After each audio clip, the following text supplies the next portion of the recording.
Everyone, welcome back to the next video. In this video I will show you how to display the sidebar in a native macOS application to achieve the master detail kind of layout. So firstly I will show you guys the output. So here is our output, and here you can see this is our sidebar.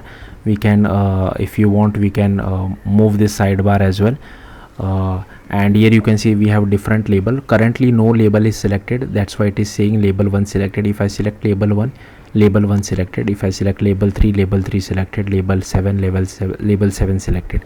So let's see how to achieve this in a native macOS application. I am using AppKit, so I have created a native macOS application using AppKit Cocoa framework. I am not using SwiftUI. So here you can see, firstly, inside our parent view, the main view controller which we get, I am using this ns split view controller. I am also using this ns table view delegate as well as data source, because this is our table view which you see for our label. You don't need to use table view, but I think using table view would be a better option for performance. Then here I have just taken some items which we need to display inside our sidebar. Then I have also created this content view controller. For this I have created another Swift file which I will come back shortly. Then I have just created this sidebar view controller, ns view controller, as well as ns table view. Then here is our column for ns for our table view. I have set add table column header view delegate as well as data source. Also we require a scroll view for our table view, so I have defined that, and I have assigned our table view to the document view of our scroll view. Then this sidebar view controller dot view is equal to our scroll view, and here is the minimum thickness which I have assigned. Change it to whatever you feel like.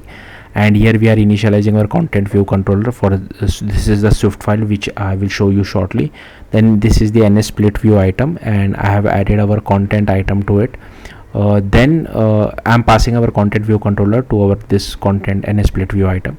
And here by default this is the method which I have been defined inside our content view controller. I will show you shortly, but by default this would be the text label 1 selected, and this is for our table view. So whatever is the item, set the item count, and once the item for each and every item we have to configure a cell, right? So that's what I am doing over here. So the label which you see has been configured with the help of this particular cell.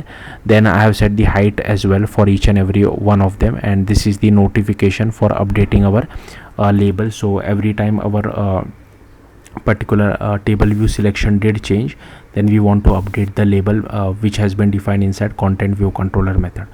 Okay, now we'll go to create a Swift file called content view controller. It is pretty simple. I have just taken an ns view controller as well as an ns text field, and here we are initializing our ns text field and adding that particular label to our view. I have set some ns layout constraints as well, and this is the method which will help us to update the ns text field text every time you change the table views item selection. So yeah, that's it. Thank you for watching. Bye.